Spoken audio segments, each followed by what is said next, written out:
Olá, e vamos para mais um episódio do Momunes em Preto e Branco. Hoje com duas convidadas super articuladas que conseguem e sabem falar de qualquer assunto. O que tiver na roda, a coisa flui, a conversa flui.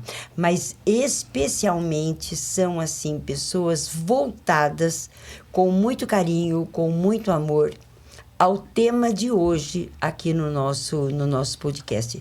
Nós vamos falar sobre o Dia Mundial da Conscientização da Violência contra a pessoa idosa. Então, a violência contra a pessoa idosa é o tema deste nosso encontro. E elas conhecem muito sobre o que vão falar. Cada uma tem a sua profissão, cada uma tem a sua carreira, mas, de repente, eu vou perguntar por quê, claro, elas voltaram os olhos para o idoso. Então, eu quero apresentar com muita alegria aqui à minha esquerda, eu tenho Sônia Aparecida. A Sônia já esteve aqui no nosso podcast falando, né, sobre o Conselho Municipal, que ela é uma das conselheiras, e é a pedagoga, jornalista, bacharel em Direito, é doula da morte. Quem assistiu à entrevista, com certeza vai lembrar, muito interessante esse doula da morte. Eu já conhecia de nome, mas não exatamente o que fazia. E é fantástico esse trabalho. É editora de livros, sempre foi editora de livros, e numa transição da carreira, ela se tornou acompanhante de idosos, depois de 11 anos de estudo sobre envelhecimento. Depois de apresentar a Renata, eu vou querer saber por que esse olhar, Sônia. Okay. Obrigada pela presença. De nada. Bom dia a todos. É um prazer estar aqui. E aqui à minha direita eu tenho a doutora Renata Marins, odontóloga de formação, professora doutora em medicina, seguindo uma carreira acadêmica de gestão, com coordenações de cursos de graduação, também atuando como pró-reitora de extensão. Atuou e atua em projetos sociais desde sua graduação, acreditando que a oportunidade de novas possibilidades para as pessoas são transformadoras. Ela efetivou a elaboração de 3 universidades da terceira idade. Fez parte de conselhos municipais da pessoa idosa. Faz parte, na verdade, desde 2002. Obrigada, Renata. Nossa, bom dia. Muito obrigada, bom. Obrigada. Eu que agradeço a oportunidade. E vamos falar, então, sobre as ações que o Conselho Municipal da Pessoa Idosa está fazendo nessa conscientização da violência contra a pessoa idosa. Alguém me perguntou, esse alguém, uma pessoa pequenininha, minha neta, na verdade, 11 anos. Vovó, mas tem muita violência contra o idoso? Falei, sim, tem. E a violência não é só bater, não é espancar, não, existem várias formas de violência. E é sobre isso que a gente vai abordar. Mas antes, por que o seu olhar para idosos? Na verdade, tudo começou porque envelhecer me incomodava. Muito, muito. Eu tinha medo de envelhecer, por tudo mesmo, há tantos anos atrás, por tudo que a gente vê, né, na sociedade, esse preconceito, essa dificuldade dos idosos. E eu falei, eu tenho que descobrir por que eu tenho medo. E aí eu fui ver o que era a velhice. Como vou envelhecer saudavelmente. Isso, como eu vou envelhecer saudavelmente, o que eu posso fazer para chegar nessa fase e ainda estar bem, aceitar, sim, aproveitar a vida. Quer dizer, quais são as possibilidades que eu tenho quando eu chegar lá, né? E aí você estudou? E aí eu comecei a estudar. Comecei fazendo um curso de gerontologia social e aí abriu meus horizontes e continuei nos meus estudos porque eu tinha a minha profissão, que era editora de livros, né? Então, eu continuei. Agora, e fui me especializando, e fui me interessando, e fui entendendo essa fase, sabe? E aceitando, porque faz parte, né? Sim. E assim... E quando a gente aceita, flui melhor. Flui melhor, né? Aceita, sim, que dói menos, né? A gente é mais feliz, consegue descobrir outras coisas para se fazer. Não é como 18 anos, não é como 20, não é como 30, mas existem coisas maravilhosas que a gente pode fazer e curtir. Pode. E tem uma coisa importante, cada um envelhece de um jeito, né? Assim como nós temos nossa digital, que é só nossa, cada um tem o seu envelhecimento.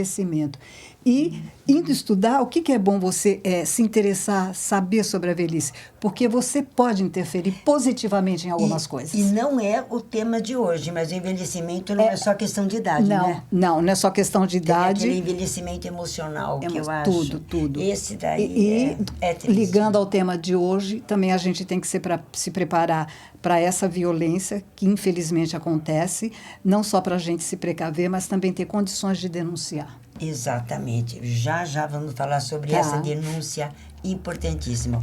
Renata, e você? Bom. Você foi jovem assim, com toda essa formação na área acadêmica. O que te chamou a atenção? Então, eu tenho que voltar um pouquinho no tempo antes da minha formação acadêmica. Com a minha formação mesmo familiar. Eu tinha sempre uma grande paixão pelos meus avós. Meus 4 avós, eu convivi muito com meus avós maternos, principalmente. Infelizmente, como a gente morava longe, não convivia com os paternos, que são os sorocabanos, né? Sim. Era só nas férias. Mas mesmo assim, a gente convivia demais, né? E o meu avô era dentista, então eu sou dentista também. Então, assim, desde muito nova, jovenzinha, criança, eu brincava com meu avô no consultório, né? Fazendo prótese e tudo mais. E olhando para esse envelhecer com muito carinho. Quando eu fiz a universidade, eu percebi que durante a universidade ninguém olhava para o envelhecimento e ninguém falava de como era esse envelhecimento, como cuidar da cavidade oral de um idoso. E aí eu já fui me envolvendo com isso. E quando, já na parte de gestão acadêmica, eu tive a oportunidade de acompanhar meu pai montando a Universidade da Terceira Idade da Uniso, aqui de Sorocaba. Fala o nome dele, porque é uma pessoa super conhecida. Claro, não são todas as pessoas que o conhecem, mas foi alguém que marcou a sua vida na história de Sorocaba. Que é o professor Marcos de Afonso Marins. Sim. Né? E meu pai sempre envolvido com a questão acadêmica, na época ele era pró-reitor de extensão também. Por acreditar que esses projetos, né, são a verdadeira função de uma universidade, né? Então, quando eu faço projetos sociais, quando eu atuo e o aluno desde sempre vai olhando para isso, você consegue formar melhores cidadãos, né? Então, a ideia de ter uma universidade da terceira idade não é separar a pessoa idosa, mas dar oportunidade e integrar. Então, e hoje a gente vive muito, né? Sim. Então, com 50 anos, você pode não escolher outra profissão, viver uma outra etapa da sua vida, que é como a Sônia ficou imaginando, né? A gente pode ter outras oportunidades. Fazer outras coisas. Sim. E tem mais, né? Quando você fica mais velho, se você se permite fazer as coisas, a sua liberdade... É a liberdade que os jovens sonham, é a liberdade que a gente sonha com 20, 30 anos e não se sente bem para ter, não consegue ter. A partir do momento que você fica mais velho, aí... você pensa em fazer aquilo que gosta. E por isso também, trazendo para o tema, né, que a Sônia também trouxe, eu acho importante, é o respeitar, né? Então, quando você traz a pessoa idosa no ambiente universitário para fazer um curso específico que seja, mas você traz o convívio, né? E quando você conhece, você aprende a respeitar, você aprende a ter escolhas melhores, traz a experiência, né? Então, a gente tem, na minha opinião, todas essas violências, elas ocorrem porque não se ensina e não se respeita o outro, né? Independente Imagine você ter que criar um Dia Mundial de Combate à Violência, porque ninguém sabe que não pode ter violência. É horrível. E no início, horrível, no início do nosso podcast, falei, né, que não é a violência só como você imagina, a violência de bater. Tem violência, eu não sei, eu acho que tem violência pior que o bater, porque às vezes um bater, uma coisa assim, dói muito, é triste, é marcante, mas se for marca, a marca sai. Mas existe aquela violência moral, outros tipos de violência que ficam cicatrizes para o resto da vida. Então, é sobre isso que a gente vai falar, sobre essa violência e o papel do conselho nisso. Quem começa? Renata? Pode ser? Renata foi presidente do Conselho Municipal da Pessoa Idosa, tem um conhecimento assim vastíssimo. E a gente vai conversar. Então, nessa questão acadêmica, eu, seguindo a história do meu pai e o incentivo da questão da Universidade da Terceira Idade, quando eu me tornei pró-reitora de extensão na Universidade de Ribeirão Preto e depois na Universidade de Barretos, eu também instituí a Universidade da Terceira Idade lá, nessas duas universidades. E instituindo essa Universidade da Terceira Idade, lá a universidade tinha uma cadeira no Conselho Municipal, principalmente em Barretos. E eu comecei a me envolver, porque eu não sabia para que servia um conselho municipal, a ideia da fiscalização, como era. Então, em 2002, eu já entrei bem novinha, na época, né? Bem novinha, 20 anos atrás, né? Mais de 20 anos, para entender como funcionavam os conselhos, né? E as dificuldades todas.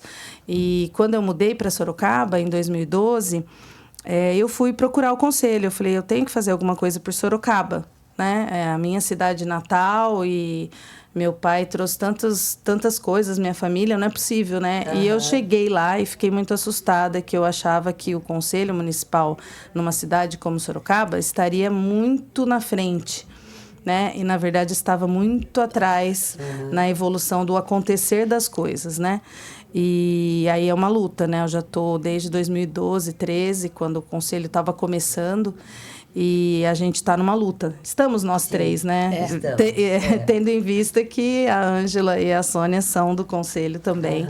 Né? A importância de trazer... Sem perder o ânimo nem o entusiasmo, batalhando para batalhando, né? E sem... Essa ação de hoje... É uma delas, né? De hoje é uma das ações do Conselho, essa orientação, Muita gente não sabe, né? Na verdade, existe uma certa ignorância por parte de algumas pessoas. Mas eu não sei que isso é crime, que isso é violência. Mas é violência, sim, é crime, é possível a gente denunciar.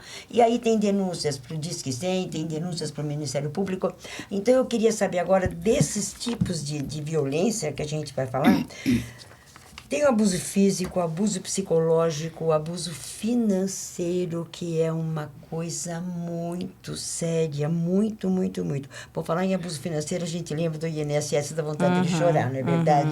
Bom, tem a negligência, abandono, violência sexual. Falando um pouquinho de cada uma, Sônia, em questão de dados, em questão da sua percepção, o que é que você nota nesse campo da violência para os idosos? O que você pode falar? Olha, eu gosto muito de estatística, sim, sabe?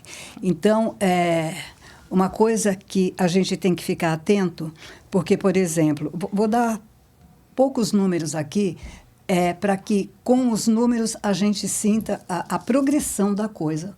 Não deveria acontecer. Entre 2023 e 2024, foram 143 mil denúncias de violência contra os idosos. Nossa. Em relação... ano que você, de quando a quando? 2023 a 2024. 2024, imagina. Tá. Olha, o aumento em relação a 2022 foi de 50 mil denúncias. Certo. E assim, as mulheres são as maiores vítimas, mais ou menos 70%, aproximadamente 70%, né?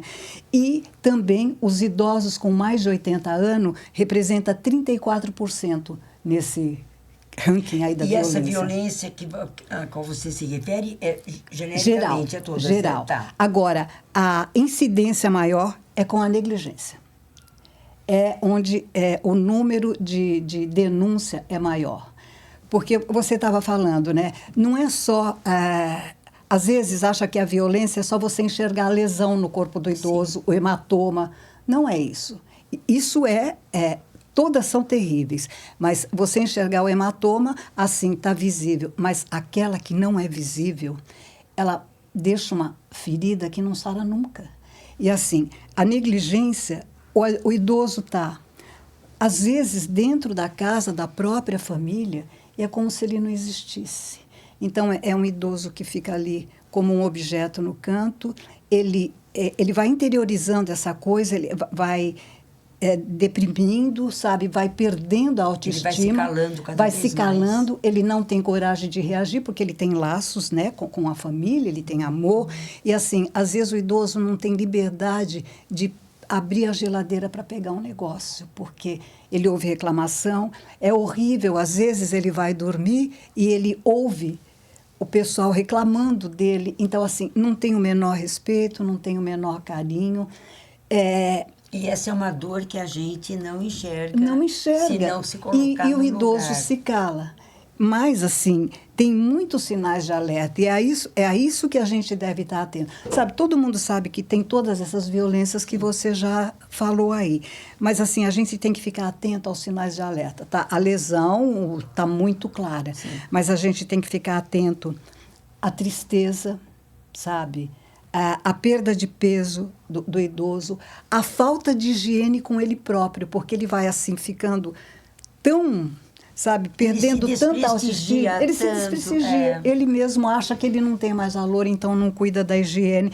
Então a gente tem que ficar atento a isso. E como a Renata disse, é um absurdo que a gente tenha que ter um dia para se conscientizar mundial, disso. Quer dizer que não é Brasil. Não é problema do Brasil. Não é Brasil, é problema mundial. Né? Não é e o Brasil, eu acho que atualmente está um pouquinho pior por conta de ser um país jovem, sempre todo mundo falar, é um país jovem, é um país da juventude, do futuro e tal. E ninguém pensou no envelhecer, né?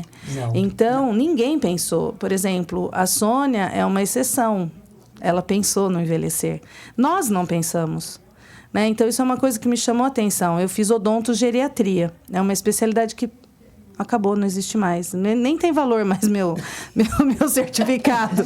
Então, ao contrário, deveria ter continuado, porque a pessoa, os dentes fazem parte das questões sociais, é um abandono quando você não cuida, né? Então, aí a gente cai eu estou no conselho, eu como presidente fiquei 2 gestões, né? Então, o pessoal olha para mim, a Sônia tá rindo porque olha para mim e vê dentadura, né? Vê prótese total. Por quê? Porque eu tentei zerar a fila e daí tem todas as burocracias que a gente não conseguiu. Então, Renata, não é possível, a gente não vai zerar essa fila, né, das dentaduras. Então, ficou por isso que a gente... Piadinha interna, né, como a gente fala. Que é muito triste. É um tipo de violência, porque não se olha para essas questões. Então, eu acho que o abandono, ele é geral, até por si mesmo, né, Sônia? Sim. E a gente não fala ainda sobre isso na questão do dia 15 ser o Dia Mundial de Combate, como a nós com nós mesmo, com a gente mesmo, né? Nós com nós é ótimo. Mas a gente com a gente mesmo, como eu estou olhando para o meu envelhecer? Eu não estou tendo violência comigo mesmo quando eu não aceito algumas restrições do envelhecer? Sim. Será que esse idoso não está triste porque ele também não aceita o envelhecimento dele? Como que está psicologicamente para ele ter ido morar na casa de um filho? Ele foi questionado, ele foi ou não? E muitas vezes os filhos, eu tenho minha mãe com 85, me coloco nesse papel, os filhos querem o melhor para o pai e a mãe, muitas vezes, né? Porque não é 100% da população que é negligente, pelo amor de Deus, né? Senão nós estaríamos, graças a Deus, não é. Então, assim, e às vezes a gente ultrapassa o limite do que esse pai e essa mãe querem. Você sabe que isso é uma coisa... Eu vejo isso com a minha mãe. É um problema, mãe, você não deve sair a pé assim, você vai cair. A gente fica... Você tolhe o idoso. Isso. É por amor, é por excesso de cuidado. Por excesso de cuidado. É uma coisa horrível. Horrível. Deixa fazer, porque a hora que está fazendo, está vivendo. Exato. Está sonhando. Só que aí cai e a gente fica nervoso. Fica triste, não é nervoso, fica triste. Né? Vai cair, é tapete, a gente fica neurótico. Quando eu era criança, tinha a minha avó, né, a mãe da minha mãe. Então, quando a gente caía, se machucava, isso e aquilo. E teve uma vez que eu machuquei muito feio, ralei meu joelho, os 2. E eu sei que a gente estava na chácara e não tinha nada para colocar. Aí ela fez uma mistura de vinagre com sal. Ai, que dor. Mas eu falava, mas isso é uma injustiça. Já tá doendo, tá machucado. E aí, eu sei que eu pulava feito um cabrito, porque desesperador. E é o que acontece com muitas vezes aí você sim. Não quer que tenha tapete, não quer. Então, eu acho que ter cuidado, isso é uma coisa assim, digo por mim. E já meus filhos sabem, todo mundo que convive comigo sabe, me deixa fazer. aconselha. Fala. Esse mas respeito não a gente prende. não aprendeu ainda no Brasil. Isso Esse daí ponto a gente não é aprendeu. importantíssimo. Porque você vai em qualquer outro país e você vê que os idosos estão sozinhos, às vezes, porque eles querem estar naquele sozinhos. Eu conheço uma Perder senhora de 100... autonomia. Autonomia. Ela tem que ser anos. respeitada. Sim, hoje tem uma senhora lá no Momunes, no centro, não é no centro-dia, frequenta o Momunes, faz ginástica. 102 ou 104 anos. Coisa mais linda. E eu sei que quer morar sozinha. O que os filhos fizeram? Colocaram câmera na casa Exatamente. para poder olhar para tudo. Caso caia, acontece alguma coisa. Mas eles deixaram, porque ela quer morar sozinha. E Sim. mais, ajuda a nora na feira a levar o carrinho. Ai, que beleza. E a nora é mais nova que ela, incrível. Um dia que a nora falou que a sogra ajudava, eu falei, eu não estou acreditando nisso. E é uma realidade. Mas essa história do carrinho, meu pai tem 94 anos, eu vou com ele no mercado e ele não deixa eu carregar o carrinho. Sabe por quê? Ele falou que funciona como um apoio. É o meu equilíbrio. Ele fala, deixa que eu empurro. Mas o pai da Sônia é sugêneres, né? O pai da Sônia é uma pessoa que tinha que estar no podcast. Tinha, viu? Entendeu? Não, a gente o pai da Sônia tinha que estar no podcast. E vamos falar um pouquinho agora sobre a violência financeira. Porque esse é um problema que o Conselho tem tido muita denúncia sobre isso. Eu gostaria de falar um pouco rapidinho também sobre a violência financeira, mas as funções básicas, né, do Conselho, eu acho que a Ângela já deve ter trazido, mas uma das funções da gente como conselheiro é fiscalizar. Né, ficar de olho naquilo que está acontecendo tanto no poder público, o que está sendo feito para a pessoa idosa na Prefeitura de Sorocaba, né? Moramos aqui, então aqui. Agora elegemos os representantes de Sorocaba no Conselho Estadual, o que o nosso estado de São Paulo está fazendo pela pessoa idosa e quais as medidas de proteção para a pessoa idosa. Isso cabe a nós fomentar políticas públicas para que isso não ocorra e cabe a nós cobrar também. Então, às vezes o pessoal acha que a gente é chato, acho que tem gente na prefeitura não aguenta mais ver a Renata, e eles falam assim, agora ficamos livres, tá, Cláudia? Não, mas agora a Renata também é conselheira, vai continuar, né? Então, porque a nossa cobrança é por essa proteção. O idoso, ele se torna vulnerável porque ninguém respeita o envelhecer.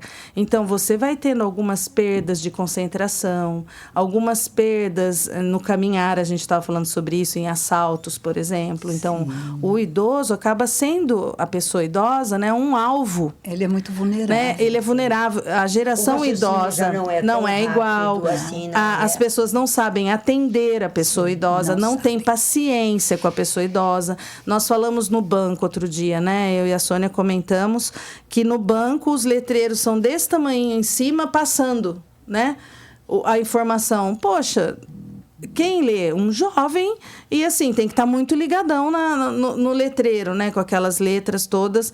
Então, não se está olhando para esse envelhecer, né? A gente não está olhando. Então, esse alvo... Mas tem também a questão da própria família, né? Também. Aí é o mais grave. Esse ponto é o mais grave, esse né? Esse ponto que eu queria... Esse ponto é gravíssimo. Sobre a violência financeira da família contra o idoso. E a pandemia colaborou absurdamente, né? Quem perdeu o emprego foi para a casa da mãe, agora toma conta do salário todo e tem que, né? E o idoso fica sem ação, na verdade. Porque ele tem medo de ficar sozinho, se ele falar, mas na né? maioria das vezes, ele faz até por uma questão de utilidade. Ele quer se sentir útil. Eu conheço idosos que sentem... Não, eu vou ajudar, imagina, eu posso fazer um sacrifício, porque eles fazem sacrifício. Às vezes não sobra dinheiro para o remédio. Ele acha que ele está pagando, retribuindo. Isso, e está ajudando o familiar. Ele não retribui com o serviço, ele retribui com o Mas salário. Essa informação, não e essa informação a gente tem que levar. O podcast é um meio da gente levar essa informação também. Porque quantas rodas de conversa nos CRAS nós fomos... E as pessoas diziam, mas eu não sabia que isso é uma forma de violência. Eu não sabia que eu podia denunciar. Várias vezes, né? Falando sobre denúncia interessante. agora, então vamos abordar essa parte, falar de quando o Ministério Público deve ser acionado, o Disque 100, como que funciona? Como funciona isso? Para você que está nos assistindo, pode não ter tomara que não tenha nenhum caso na família sobre isso, mas tiver um vizinho, um amigo, isso, aquilo, dá um toque, dá um alerta. Porque isso que a Renata abordou, eu fui uma vez num CRAS, numa roda de conversa, e as pessoas ficaram, assim, abismadas mas isso é crime? Isso é crime? Mas e como pode denunciar? Elas não sabiam. Então, precisa chegar essa informação. Eu, com todos esses anos, né, atuando, eu vejo que ainda o melhor caminho é o Disque 100. É o mais É o Disque mais 100. rápido. A gente acha que não funciona, porque tem coisas no Brasil mas funciona e funciona muito bem. E mantém o anonimato. Sim. E mantém o anonimato. E é assim, é o Disque 100, acho que é interessante o pessoal entender, que encaminha as denúncias para os órgãos responsáveis. Então, o Disque 100 é o melhor caminho. Sim, se for violência física, está acontecendo, você viu ali um filho batendo no pai na rua. Você está vendo, quando você está vendo, é a polícia. Sim. É 190, porque é em flagrante. Mas quando você quer denunciar um vizinho, alguma coisa que você vem acredita. ocorrendo, E mesmo assim, gente, às vezes o pessoal fala assim: não vou denunciar porque meu vizinho não vai falar comigo. É anônimo, ele não fica Pode sabendo. denunciar. Às vezes. E é rápido, Renata? Não. Rápido, não. Tá, e se for um caso que você aí não é 190. está, Aí é a polícia. você não está vendo exatamente, não é um flagrante, mas você vê que todos os dias o seu vizinho comete algum tipo de violência. Mas quando você liga no Disque 100, você pode falar: olha, é urgente, eu já estou ouvindo acontecer. Eles geralmente eles acionam Priorizam, imediatamente. tá. Porque normalmente, por exemplo, eu não sei se todos sabem, mas o conselho ele faz visitas quando ele é provocado pelo Ministério Público ou pela polícia ou pelo Disque 100. Quando o Disque 100 recebe uma denúncia, ele dispara para a Secretaria de Cidadania da cidade, né, ou de assistência social, cada um tem um nome, cada prefeitura que é cidadania, dispara para a Polícia Civil e dispara para o Conselho. E aqui na cidade de Sorocaba tem uma divisão que há tempos atrás, antes de eu entrar no conselho, eles dividiam instituições, né, de longa permanência e clínicas são visitadas pelo conselho nas denúncias. E pessoas físicas, nós temos o CRI em Sorocaba, que é o Centro de Referência do Idoso, que deveria ser da pessoa idosa, mas ainda não mudou. Então, o CRI, ele é responsável pelo fortalecimento de vínculo entre essa família. Porque, às vezes, a pessoa acha que está xingando, mas não é bem. Às vezes, está acontecendo outras coisas. Então, o CRI funciona muito bem. Mas tem que ter denúncia, porque senão não tem a provocação. Olha, eu estou cismada. Não tem que ter medo de levar. Não tem que ter medo. Não tem que ter medo de levar. Não vai ter retaliação, porque ninguém vai saber.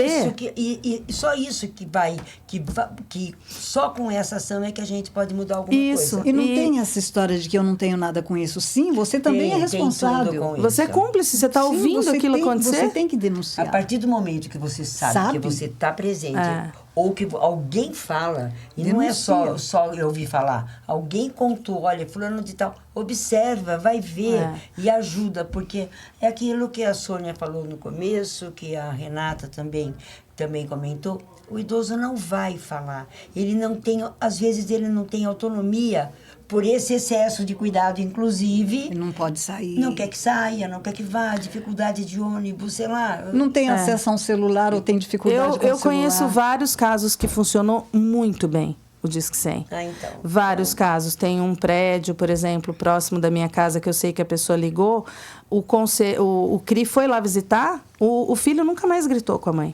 Porque ele ficou amedrontado. Olha, é crime, você pode ser preso. E provavelmente o grito, muitas vezes, podia ser por falta de paciência. Pois é.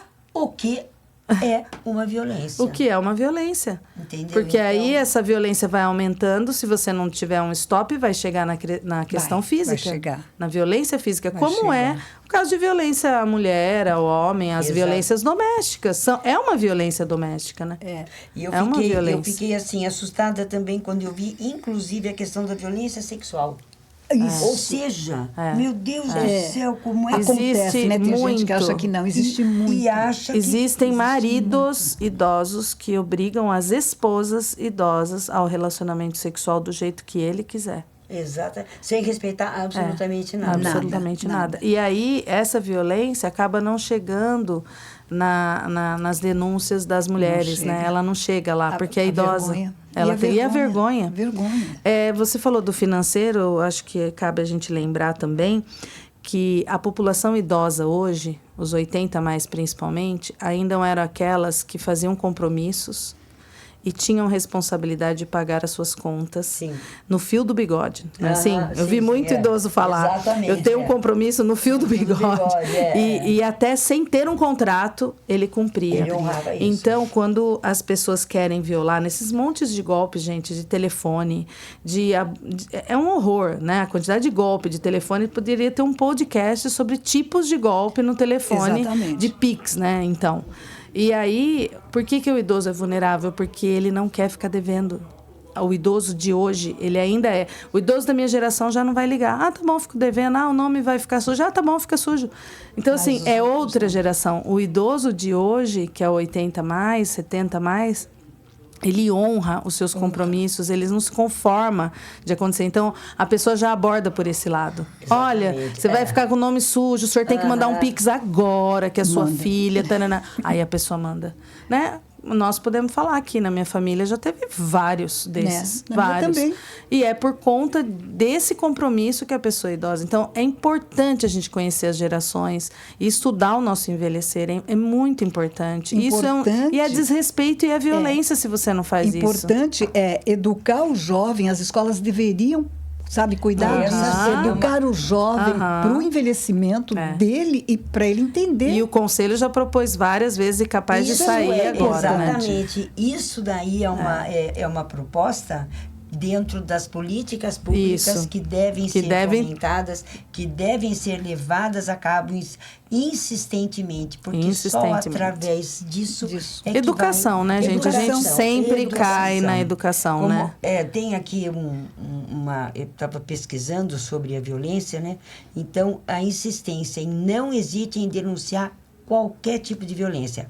A violência contra idosos é um problema complexo, mas com a conscientização, ações preventivas e engajamento da sociedade, é possível proteger os direitos e a dignidade. Isso deve começar pela criança. Quando eu falo pela criança, por quê? As crianças, quando as escolas começaram as campanhas, não joguem papel na rua, não joguem latinha na rua, o cigarro, isso e aquilo. O que as crianças conseguiram? Mobilizar os pais e transformar a vida dos pais nesse aspecto. Por que não começar com os idosos? Eu sempre que tenho oportunidade, quando a gente está quase encerrando aqui o nosso... vamos dava para continuar mais duas horas. A semana que vem. Então, eu sempre falo com os jovens isso. Você não precisa estar babando o ovo, como se diz para o seu avô e sua avó. Mas dá uma atenção. Dá uma atenção, para um pouquinho o celular, pergunta como foi seu dia. Você se lembra do quê? Quando seu primeiro emprego, por exemplo. Quando meu pai e minha mãe, quando eles eram pequenos, como que eles eram? Puxa pela memória, puxa pela afetividade. Isso daí vai fazer toda a diferença. E cada vez que eu tenho a oportunidade de conversar com jovens de universidade, de escolas, visitas que fazem em Momunes, eu insisto muito nisso, porque eu sei, acompanho lá no Centro-Dia para a pessoa idosa, acompanho a diferença que faz essa interação, essa conversa. E além do respeito, você preserva a história da família, né? Exatamente. É que nós temos uma situação abordada num livro chamado Mortais, muito bom esse livro, por sinal, de um médico. Deu mais 2 minutinhos. Do médico, que é a primeira geração aonde o jovem detém mais conhecimento tecnológico. E isso é uma coisa que a gente tem que olhar. Ele tem e detém todo o conceito tecnológico, porém, não de vivência. Sim. E antigamente, você perguntava para o seu pai, para o seu avô, olha, como que você fez com o dinheiro? Não, hoje eles perguntam para o Google. Hoje eles perguntam no chat GPT, para inteligência artificial. Então, o diálogo foi se perdendo também. Igual aquele idoso disse, eu falei, como é que o senhor se sente, né? Numa roda de conversa, ele falou, um vaso. Que é o que a Sônia abordou. Por quê? Põe o vovô para almoçar, põe o vovô para ver TV, põe o vovô para... Não pergunta. Isso é péssimo, mas por quê? A gente tem que perguntar para os nossos filhos como é que faz o negócio lá no WhatsApp. Exatamente. Como é que eu pergunto... Então, assim, você mudou e a sociedade não olhou para essa mudança. E vai ver o que a IA está falando. Pois é. Vai falar o que ela está ensinando. Exato. Eu hoje tive um problema no site da Unimed, que eu precisava de uma informação, e eles pedem o quê? Seu CPF e a senha. O meu não é um plano pelo CPF, é um plano com CNPJ. Pois é. E daí? Aí eu ponho o CNPJ, não reconhecemos. Coloco o CPF, Não, claro gente, que não vai é reconhecer. duro, é. Ou seja, então, eu gosto de falar como humanos. Aí eu consegui um telefone, falei, expliquei. A moça foi super atenciosa e eu resolvi o problema. Mas é difícil. Bom, eu acho que é um tema muito interessante. interessante. Semana que vem, né? Eu vamos nos programar para conversar mais sobre isso. Sim. Então, obrigada, Sônia. Imagina. Alguma Eu é que mensagem, agradeço. alguma coisa para finalizar? Não, eu só vou dizer uma frase, tá? Fale. O silêncio também é violência. Proteger o idoso é dever de todos nós. Exatamente. Está dado o recado. Fechou com chave de ouro, né? Obrigada. Porque eu acho que isso é essencial, né? É essencial, é dever de todos, de toda a sociedade. Deixe o idoso viver. Deixe o idoso viver. Cuide, mas deixe de viver. E tenha essa atenção, porque o retorno é prazeroso. Gente, um beijo, um abraço. Beijo, obrigada, Gratidão Angela. por estarem aqui com a gente Obrigada. nesse mais um podcast Mamunes em Preto e Branco. Agradecendo sempre, né, Kiko Palhato, a equipe, Vinícius, todo mundo aqui que nos possibilita levar esse recado através do Mamunes em Preto e Branco. Um beijo. Obrigada. Tchau.